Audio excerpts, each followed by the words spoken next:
Shalom,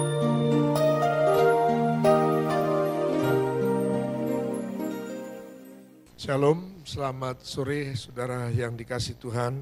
Dalam minggu yang ketiga bulan ke-11 ini, kita sepertinya sudah diperhadapkan kepada akhir tahun.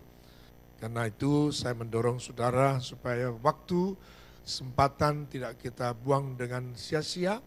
Tetap doakan saudara melalui kartu-kartu doa, saudara yang memberi komitmen minimal untuk mendoakan 10 orang itu, mereka yang belum mengenal Tuhan, mereka yang sedang undur imannya, teman-teman gereja yang tidak hadir dalam ibadah, doakan. Yang ketiga, mereka yang sedang sakit, mereka juga perlu didoakan.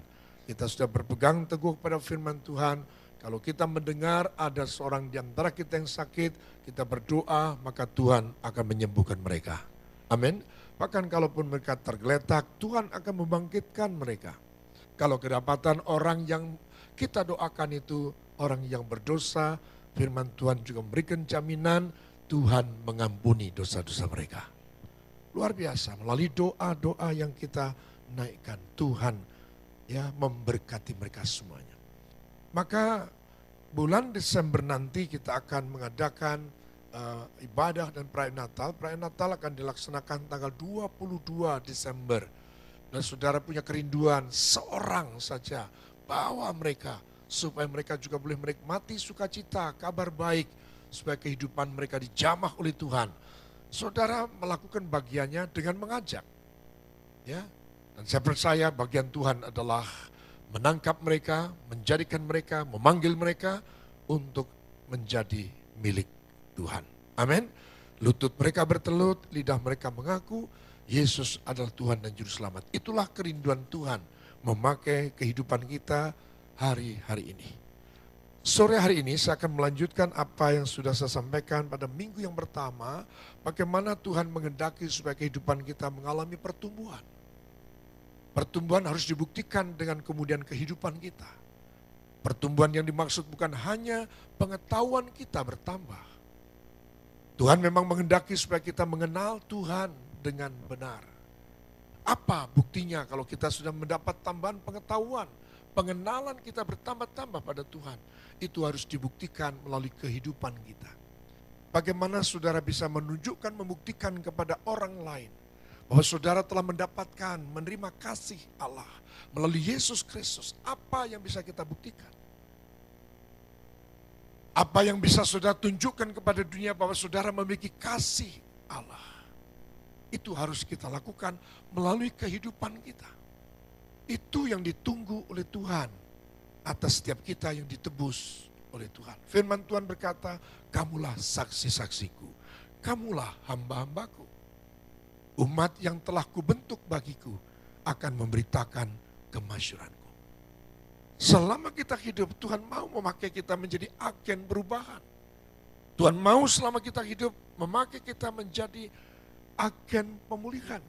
Bisa dipakai Tuhan menjadi saluran berkat buat mereka, buat siapapun juga yang kita jumpai. Di rumah, di kantor, di masyarakat, di antara sesama kita, siapapun mereka.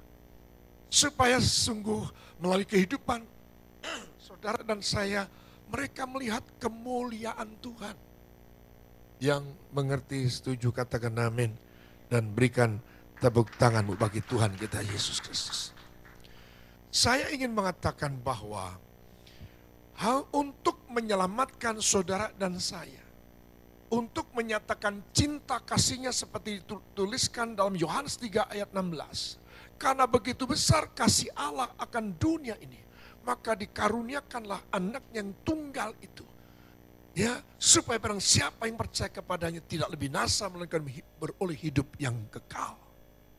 Bagaimana Allah menyatakan cintanya kepada manusia, kepada saudara dan saya. Dia tidak cuma berkata-kata dengan mengatakan, aku mengasihimu, aku mencintaimu. Tidak, tapi dia rela meninggalkan surga mulia itu dan lahir sebagai manusia. Dan rela menderita dan mati di atas kayu salib hanya untuk menebus saudara dan saya. Agar saudara dan saya tidak binasa, melainkan beroleh hidup yang kekal. Katakan amin dan coba sambut dengan tepuk tangan bagi Tuhan Yesus. Artinya saya juga mau mengatakan bahwa kalau memang dia yang mengasihi kita, itu ada sesuatu yang dia lepaskan, ada sesuatu yang dia berikan, ada sesuatu yang dia korbankan untuk menyatakan kasih itu. Saya dan saudara telah menerima kasih itu. Saudara harus bisa membayangkan seandainya Tuhan tidak mengampuni dosa saya pasti binasa. Karena dosa ujungnya adalah maut. Saya membayangkan itu. Begitu besar kasih Allah dalam Yesus yang sudah Allah berikan kepada saya. Dia telah memberikan putra yang tunggal, mengorbankan darahnya, nyawanya, supaya saya selamat. Giliran berikutnya adalah saya mempunyai hati yang sama dengan dia. Maka saya menyerahkan hidup saya kepada Tuhan. Untuk Tuhan pakai, supaya melalui pelayanan yang Tuhan percayakan kepada saya, lebih banyak lagi lutut bertelut, lidah mengaku, Yesus adalah Tuhan dan Juru Selamat. Mari berikan tepuk tangan. Menyatakan, membuktikan bahwa saya telah menerima pengampunan, maka saya pun harus membuktikan kepada orang lain bahwa saya adalah manusia yang sudah diampuni. Saya adalah orang yang menerima kasih Yesus. Maka saya membuktikan, ini loh kasih Yesus, aku juga membagikannya kepadamu.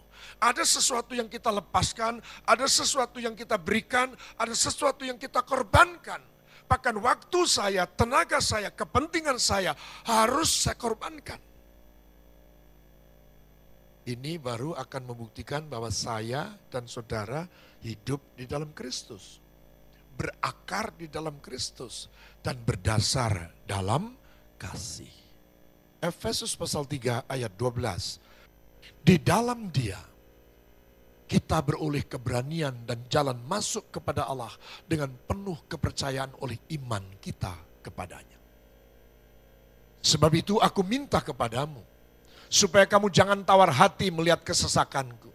Karena kesesakanku itu adalah kemuliaanmu. Itulah sebabnya aku sujud kepada Bapa, yang daripadanya semua turunan yang di dalam surga dan di atas bumi menerima namanya. Aku berdoa supaya Ia, menurut kekayaan kemuliaannya, menguatkan dan meneguhkan kamu oleh rohnya di dalam batinmu. Sehingga oleh imanmu Kristus diam di dalam hatimu. Saya ulang. Sehingga oleh imanmu Kristus diam di dalam hatimu. Dan kamu berakar serta berdasar di dalam kasih. Aku berdoa supaya kamu bersama-sama dengan segala orang kudus dapat memahami betapa lebarnya dan panjangnya dan tingginya dan dalamnya kasih Kristus. Dan dapat mengenal kasih itu. Sekalipun ia melampaui segala pengetahuan. Aku berdoa supaya kamu dipenuhi di dalam seluruh kepenuhan Allah. Bagi Dialah yang dapat melakukan jauh lebih banyak daripada yang kita doakan atau pikirkan. Seperti yang ternyata dari kuasa yang bekerja di dalam kita. Bagi Dialah kemuliaan di dalam jemaat dan di dalam Kristus Yesus turun-temurun sampai selama-lamanya. Semua kita berkata, amin. Ini kerinduan Tuhan yang dinyatakan melalui hambanya Rasul Paulus. Yang sekarang menjadi firman pengajaran buat kita. Ini kerinduan Tuhan. Supaya saudara dan saya hidup berakar di dalam Tuhan, di dalam Kristus, berdasar kepada kasih Allah. Supaya saudara dan saya hidup dalam kepenuhan Allah. Yang artinya kalau saya mau mengatakan hidup kepenuhan Allah itu gampangnya pengertiannya begini. Saya mempunyai satu kotak atau satu bejana penuh dengan air. Katakanlah seperti itu kayak akuarium di mana itu keempat sisinya terbuat dari kaca supaya bisa dilihat. Lalu saya memasukkan segelas atau mungkin bukan gelas tapi botol, katakan begitu. Maka kemudian saya masukkan botol itu dengan air yang ada di situ.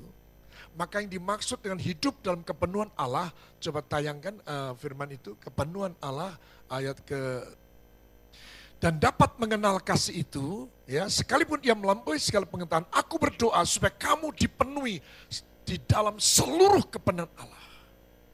Botol itu saya masukkan, air itu saya masukkan dalam botol, dan lama-lama botol itu akan tenggelam di dalam air itu.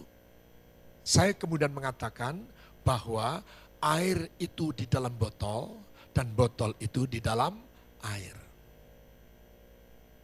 Jadi seluruh kehidupan kita, baik pikiran kita, hati kita, rancangan kita, tindakan kita, segala sesuatu yang ada, yang bersangkut paut dengan kehidupan saya, itu hanya dikuasai oleh Allah. Dan segala sesuatu yang saya kerjakan, saya lakukan, saya perkatakan, saya miliki, dan apapun yang saya kerjakan, semua hanya untuk Allah. Tidak ada pikiran-pikiran yang lain. Tidak ada lagi kepentingan-kepentingan pribadi. Tidak ada lagi maksud-maksud pribadi, motivasi-motivasi yang tersembunyi. Ini kerinduan Tuhan. Sebab apa? Tuhan sendiri, pastikan Tuhan sendiri tidak pernah lagi memikirkan tentang dirinya. Apa saja yang dia katakan, yang dia perbuat, yang dia miliki, semua diperuntukkan untuk kemuliaan umat manusia, khususnya umat yang sudah ditebus dengan darah yang mahal. Yang mengerti katakan amin dan berikan tepuk tangan. Tidak ada rencana lain. Semua hanya disediakan, diperuntukkan, dikhususkan untuk umat pilihannya. Sampai satu saat kalau sudah membaca dalam Injil Lukas pasal 15, dia berkata kepada anak sulung itu, "Anakku, bukankah apa yang Bapak punya ini, kamu punya?" Ya, bagi dia, bagi Allah tidak ada lagi. Mungkin kalau kita sebagai orang tua, kita masih berpikir ya, ini untuk aku, ini untuk ini, lalu ini untuk anak. Kalau mungkin ya, yang sudah mulai mikirkan tentang warisan begitu, ya ini dulu aja dibagi, ya Maya, ini buat kita, masa semuanya dikasihkan lalu kita nanti bagaimana. Masih ada pikiran seperti itu. Tapi kalau Bapak kita ini, mengapa dia menuntut saudara dan saya, supaya saudara dan saya hidup dipenuhi di dalam seluruh kebenaran Allah. Rencana Allah ada pada kita, kehendak Allah ada pada kita, perkataan perbuatan kita segala sesuatu. Seperti dikatakan ayat 21, coba ayat 21 yang apa dikatakan? Bagi dialah kemuliaan di dalam jemaat dan di dalam Kristus Yesus turun-temurun sampai selama-lamanya. Segala sesuatu hanya bagi dia. Berikan tepuk tangan kita bagi Tuhan. Itu yang menjadi kerinduan Tuhan yang dinyatakan kepada saudara dan saya pada sore hari ini. Saya sebagai gembala sidang mempunyai tugas tanggung jawab untuk menggembalakan saudara berjalan pada perjalanan kerohanian, perjalanan kekristenan yang benar. Yang bisa sampai kepada garis akhir, yang bisa sampai pada satu kebutuhan terakhir daripada rencana Allah menjadikan saudara dan saya berkenan di hadapannya. Kalau istilah Alkitab, saudara dan saya dijadikannya sebagai mempelainya. Hari-hari ini saudara masih dipertunangkan dengan laki-laki surgawi itu. Tapi akhirnya kita akan jadi mempelai.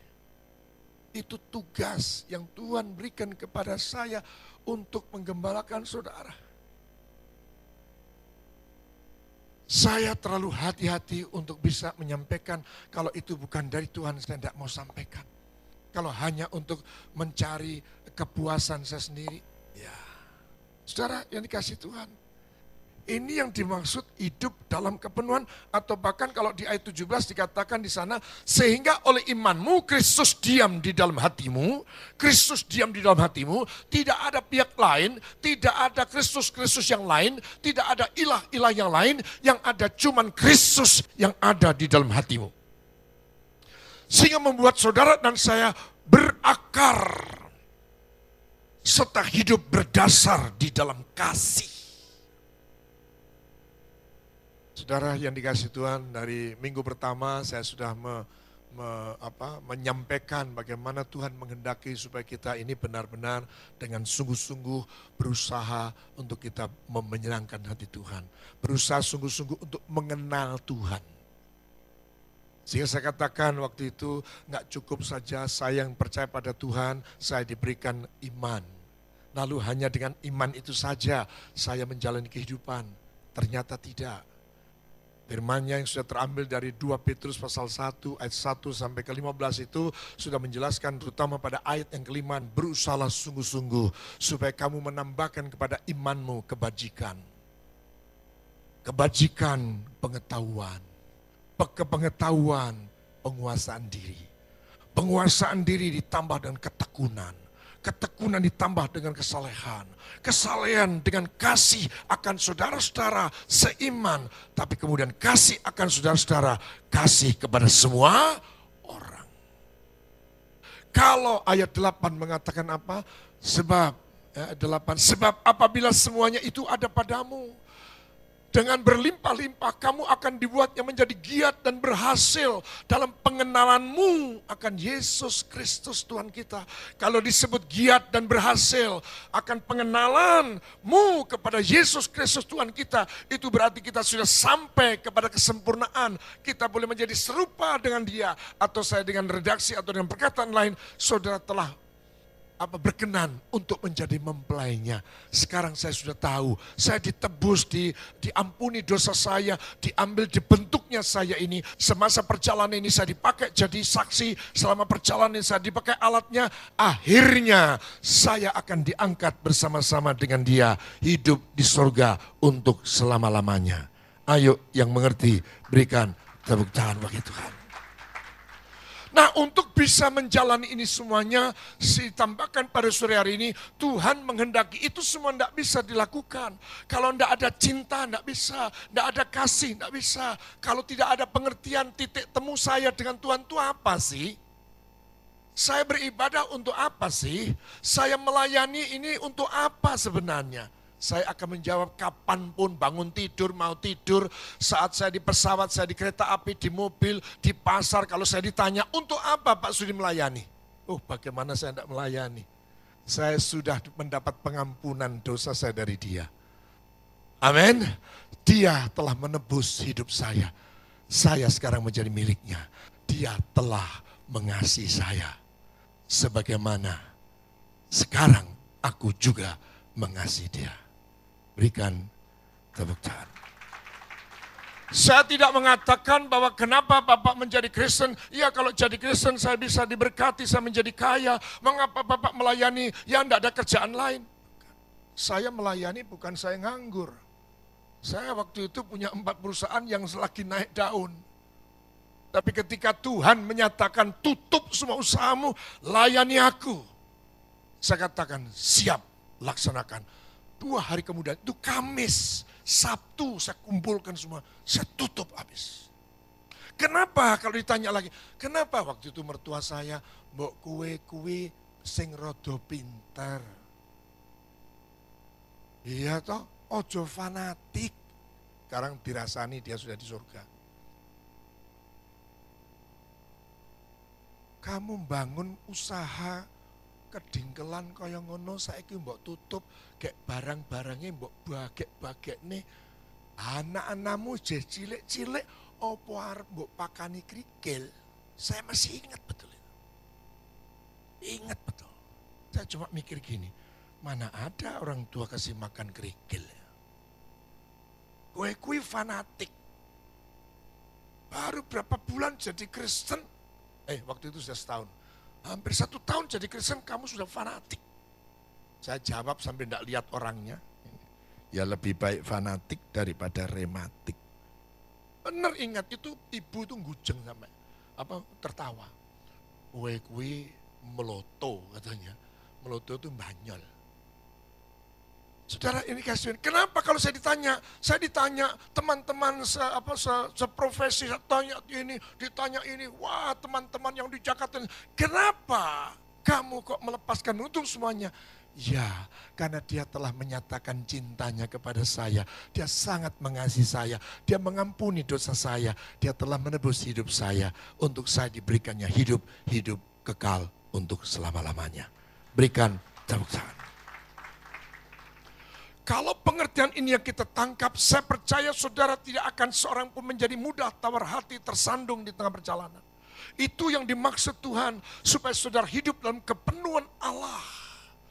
Supaya saudara hidup di dalam Dia, oleh imanmu, Kristus tinggal di dalam hatimu. bukan yang lain, bukan kepentingan, bukan motivasi, bukan soal berkat. Bukan berarti orang Kristen, sekali lagi harus saya luruskan, tidak boleh punya berkat, tidak boleh kaya. Bukan, boleh. Tapi biarkan Tuhan melihat apa yang ada dalam hatimu. Dan Tuhan melihatnya, yang ada ternyata hanya Kristus Yesus Tuhan. Saya percaya saudara semakin diberkati oleh Tuhan. Nggak usah jauh-jauh dah. Coba kalau isi-isi itu bongkar dompet. Kalau seandainya di dompet itu ada fotonya wanita lain, kira-kira bagaimana? Ya, makanya di dompet saya ini fotonya bersuci tak pasang mulai dari belum menikah sampai sudah menikah, diri-diri. Ya toh? Soalnya belum menikah, rupanya lucu. Ya, mumpung wonge rano, dia kirim salam buat saudara, dia lagi dipanggil oleh Gajah Mada, artinya menjadi pembicara di seminar, dan dia tadi SMS, seminarnya itu ternyata di hadapan banyak orang asing dan sebagainya, dan ternyata dia dari pembicara-pembicara yang ada di presentasi tentang ilmunya, dan ternyata dia mendapatkan award, ya, dan itu doa Bapak katanya. Oh ya, doa seluruh jemaat memberkati Ibu luar biasa.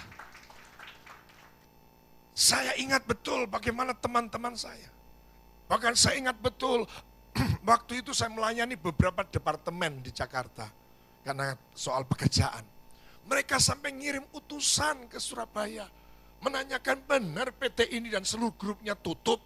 Benar. Kenapa? Jawaban saya cuma satu itu. Karena dia begitu besar mengasihi saya. Kasihnya hebat.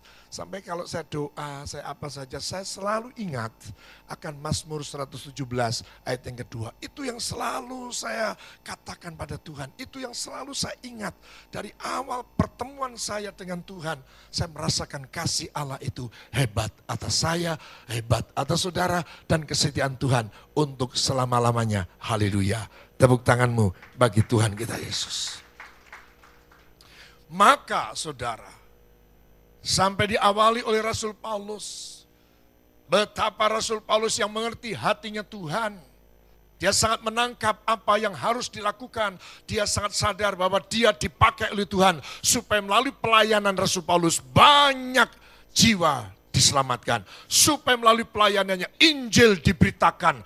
Dia mengerti isi hati Tuhan. Bahwa dia dipanggil, maka dia memberi dirinya untuk Tuhan. Sehingga dia rela demi Injil, dia harus menderita. Demi keselamatan orang lain, dia rela menderita.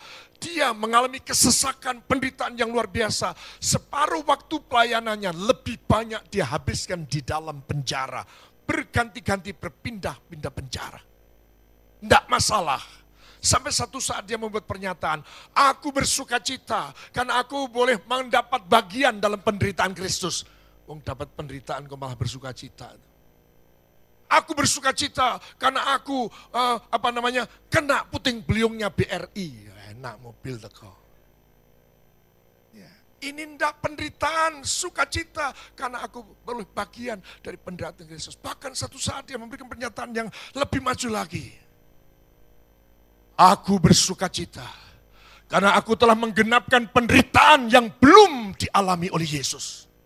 Wow. Satu saat lagi lebih hebat lagi. Aku rela terkutuk asal bangsaku selamat. Yang mengerti pesan Tuhan ini katakan amin. Dan berikan tepuk tangan bagi Tuhan. Maka sekarang masalahnya adalah kalau saudara sungguh-sungguh seorang Kristen pengikut Kristus yang telah menerima kasih Allah. Kasih Allah itu harus dipakai menjadi dasar hidup kita.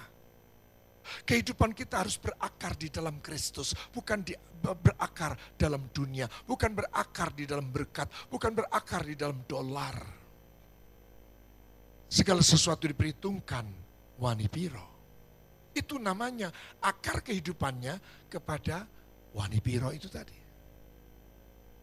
Tapi kalau hidup kita, akar kita di dalam Kristus, dasar kehidupan kita adalah kasih, maka saudara dan saya akan rela saudara mengabaikan kepentingan pribadi, yang penting orang lain senang, yang penting orang lain selamat, yang penting orang lain mengalami kemajuan. Saudara ditinggalkan, saudara harus dipinggirkan, atau saudara bahkan harus menderita, tetapi penderitaan saudara mendatangkan keselamatan orang lain. Saudara adalah orang-orang yang sama dengan Kristus Yesus Tuhan. Berikan tepuk tangan, haleluya. Karena Yesus datang telah memberikan nyawanya, memberikan darahnya. Untuk itu dalam keseharian kita saudara, dalam kita melayani bersama, mestinya puji Tuhan. Melalui keringat yang sudah keluarkan, melalui tenaga, energi, dan bahkan mungkin keuangan sudah keluarkan. Saudara melihat banyak jiwa yang datang dan akhirnya menerima Yesus dan sebagai Tuhan dan Juru Selamat. Berikan tepuk tangan bagi Tuhan. Dengar baik-baik pernyataan ini. Kasih Tuhan dengan segenap hatimu, dengan apa yang ada padamu. Kasih Tuhan itu kunci untuk saudara memiliki hati yang sehat. Yang mengerti setuju berikan tepuk tangan. Sebab itu aku minta kepadamu supaya kamu jangan tawar hati melihat kesesakanku. Karena kesesakanku itu adalah kemuliaanmu. Mari berikan tepuk tanganmu. Rahasia yang saya lakukan selama ini. Mengapa saya tidak mau tersandung dan tidak menjadi pernah tawar hati. Karena saya melakukan segala sesuatu dengan kesungguhan hati. Tuhan memberikan kekuatan. Berikan tepuk tangan, haleluya. Apa yang dikatakan dalam 2 Tawarikh 16 ayat 9. Mata Tuhan menjelajah ke seluruh muka bumi untuk melimpahkan kekuatan kepada mereka yang bersungguh hati. Yang dikasih Tuhan, ini kesempatan. Kalau saudara dan saya memang di dalam hati kita memang yang ada tinggal itu Kristus. Dan kalau kita memang hidup berakar di dalam Dia dan berdasar dalam kasih, saya percaya saudara melayani orang lain untuk beroleh pemulihan, untuk beroleh keselamatan, itu adalah kebanggaan di hadapan Tuhan. Itulah yang Tuhan kehendaki. Ayo kembali berikanlah tepuk tangan bagi Tuhan. Ada satu kerinduan untuk berbagi. Ini yang ada, artinya saya ingin menunjukkan bahwa yang ada dalam hati saya, yang ada dalam pikiran saya adalah pekerjaan Tuhan. Bagaimana supaya kita melayani Tuhan, melayani jemaat Tuhan dengan lebih baik. Harus ada sesuatu yang kita korbankan. Ada waktu, tenaga yang harus kita persembahkan. Bahkan apa yang ada pada kita harus kita lepaskan. Yang mengerti katakan amin dan berikan tepuk tangan saudara bagi Tuhan. Saudara yang dikasih Tuhan, kalau yang namanya melayani kota, yang melayani kebersamaan, wah, itu memang harus siap korban. Artinya saudara, Tuhan melatih untuk tidak lagi berpikir untuk kepentingan pribadi, tapi untuk kepentingan orang lain. Nggak masalah, kalaupun apa yang saya korbankan itu harus mendatangkan buah, dan buahnya adalah hebat. Bukan sekedar sesuatu yang fana, tetapi membawa orang lain itu selamat masuk surga. Berikan sekali lagi tepuk tangan bagi Tuhan. Ini yang coba perlu untuk kita renungkan. Apakah selama ini saudara sudah mulai pernah merasa kesesakan oleh karena orang lain? Dirugikan oleh orang lain. Dia berkata-kata yang menyakitkan hati. Duh, gak begini, lalu saudara mundur. Wis enggak ikut pelayanan.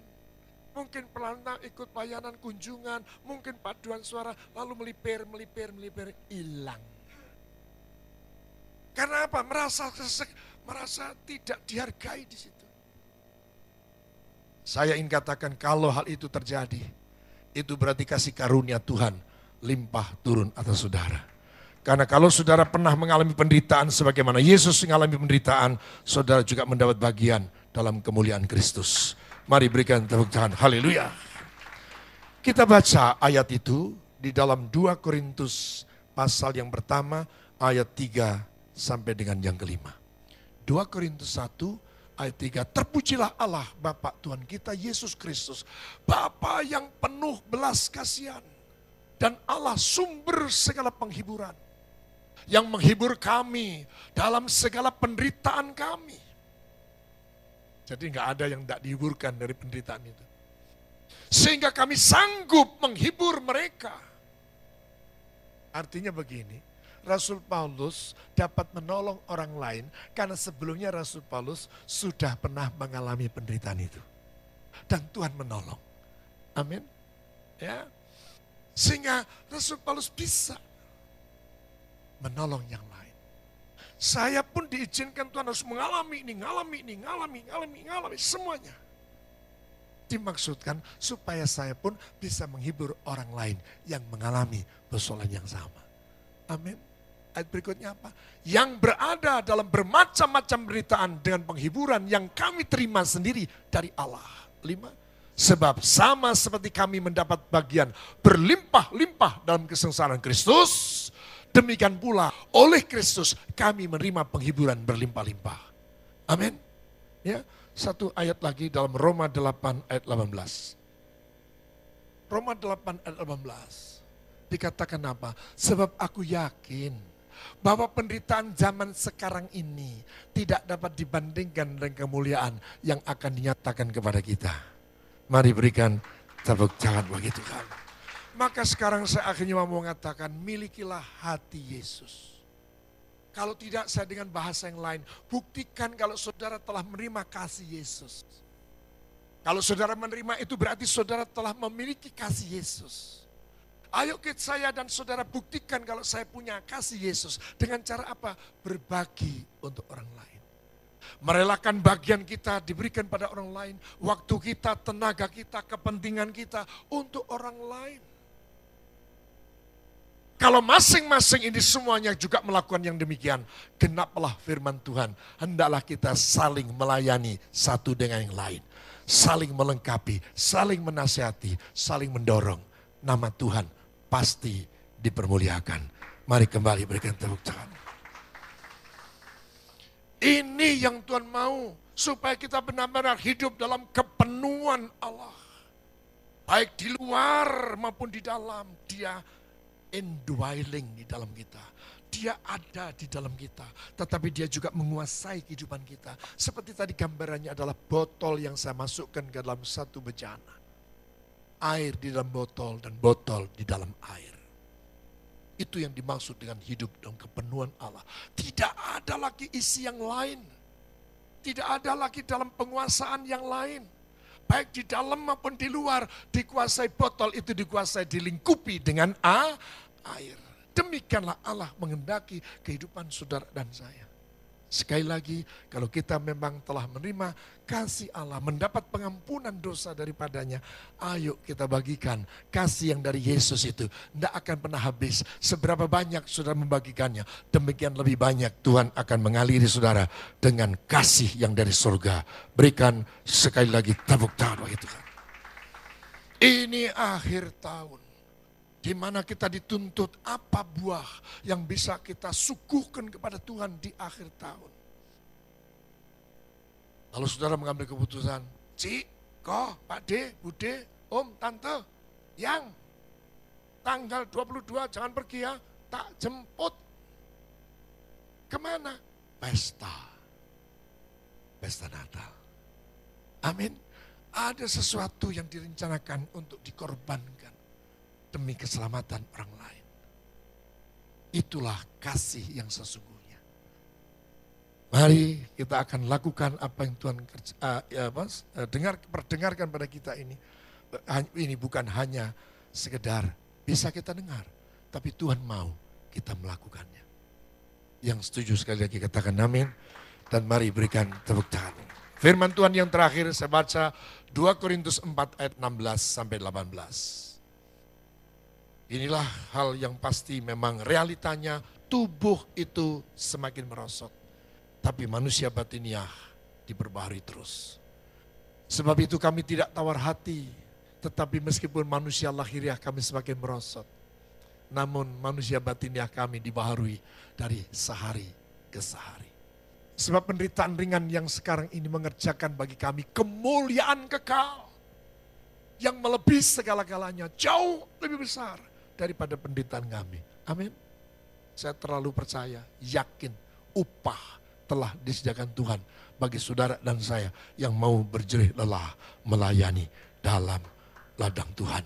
Mari berikan tepuk tangan bagi Tuhan. Ya, saya sadar itu, ini berkurang-kurang. Tapi tidak masalah dah. Yang penting banyak orang yang diselamatkan, banyak orang dipulihkan, banyak orang menjadi bersuka cita. Tidak masalah. Mari tepuk tangan panjang bagi Tuhan kita Yesus. Haleluya. Kita berdoa.